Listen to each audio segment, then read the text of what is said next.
Aujourd'hui, on va parler ensemble des fondamentaux du marketing digital. Tu veux créer ton business en ligne ou booster ta visibilité mais tu ne sais pas par où commencer?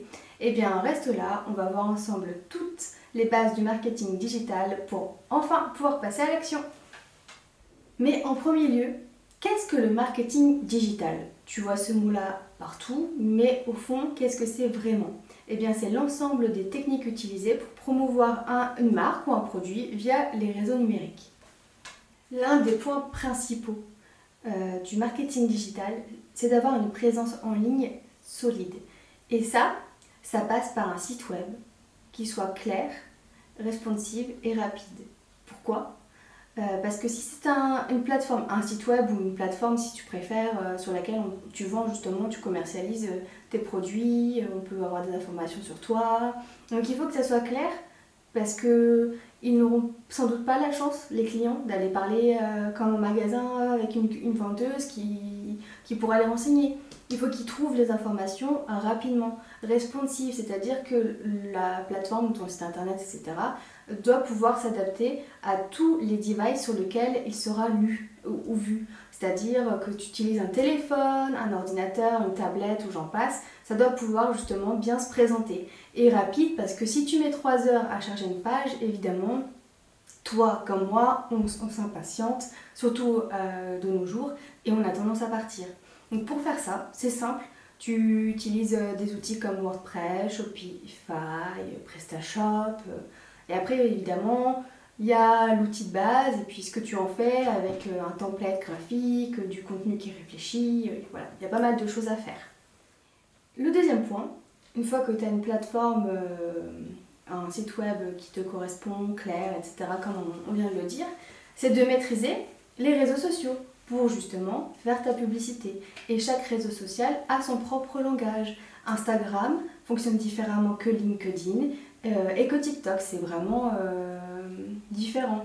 LinkedIn, c'est plus pour les professionnels. Instagram, ça va plus être des contenus inspirationnels et visuels. TikTok, ça va être encore autre chose avec peut-être un peu plus de fun, de créativité. Ce sont des réseaux qui fonctionnent de manière différente. Donc toi, il faut que tu connaisses ton audience pour te positionner là où elle est. Admettons, tu vas peut-être pas aller faire du TikTok alors que tu sais pertinemment que ton audience, elle va se retrouver sur Instagram et sur LinkedIn. Peut-être moins sur LinkedIn, mais tu sais qu'il y a une chance.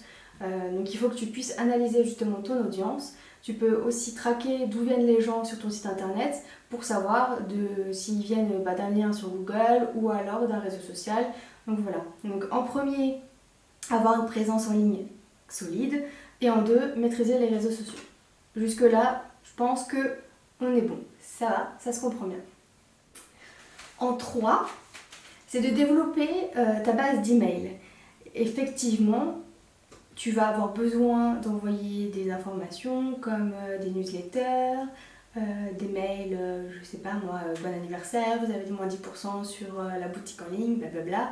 Mais pour échanger, en fait, il faut attirer les personnes pour qu'elles aient envie de te donner leur email. Tu peux offrir par exemple une mini-formation ou un pourcentage en échange de l'email ou je sais pas un PDF sur quelque chose qui va les intéresser. Toujours en règle, hein. N'oublie pas que les personnes doivent donner leurs emails de manière consentie, consentant, de manière consentie, je pense que c'était ça, pour que tu sois dans les règles de la RGPD. Ça c'est important. Donc le point numéro 3, c'est vraiment de développer ta base d'email. Et le point numéro 4, ça va être d'utiliser la publicité digitale intelligemment. Tu as plein de possibilités pour te faire connaître. Tu as des Facebook Ads, donc des publicités sur Facebook, tu as la même chose sur Google, tu as la même chose sur TikTok. Tous ces points sont payants. Donc le mieux, c'est de commencer petit, de tester et d'ajuster en fonction de ce qui fonctionne, de ce qui ne fonctionne pas. Parce que tu peux mettre un certain budget, tu peux mettre une certaine zone géographique, tu peux choisir parfois aussi en fonction de l'âge, si c'est un homme, une femme, etc. Donc il faut que tu commences à faire des tests pour voir ce qui correspond. Là, je vais y arriver.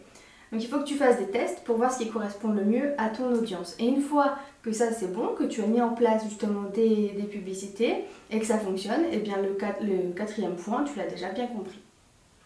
Et puis le cinquième point, le dernier, c'est d'analyser tout ce que tu fais, tout ce qui fonctionne et ce qui ne fonctionne pas, de manière à justement pouvoir réajuster, comprendre pourquoi ça ne fonctionne pas. Est-ce que c'est ton audience qui n'était pas là où tu pensais qu'elle était? Est-ce que c'est ton produit que tu as vendu à la mauvaise audience? Est-ce que tu l'as mal mis en avant? Il y a vraiment plein de choses à savoir, pardon. Et pour ça, tu as des outils tels que Google Analytics, Meta Business, Hotjar. Tu les utilises, tu creuses, tu fais des tableaux Excel si tu préfères les tableaux Excel. Et comme ça te permet de pouvoir rebondir et d'améliorer tout ce que tu fais en termes de marketing digital. Donc au final, tu vois que c'est pas sorcier. Si tu maîtrises toutes les bases, tu appliques les 5 piliers, tu poseras les fondations d'une stratégie solide sur laquelle tu pourras t'appuyer pour développer ta marque. Et si tu veux savoir un peu plus de choses sur le marketing digital, je te conseille de t'abonner. N'hésite pas à faire un commentaire si jamais tu as des questions plus précises. Et puis on se retrouve bientôt.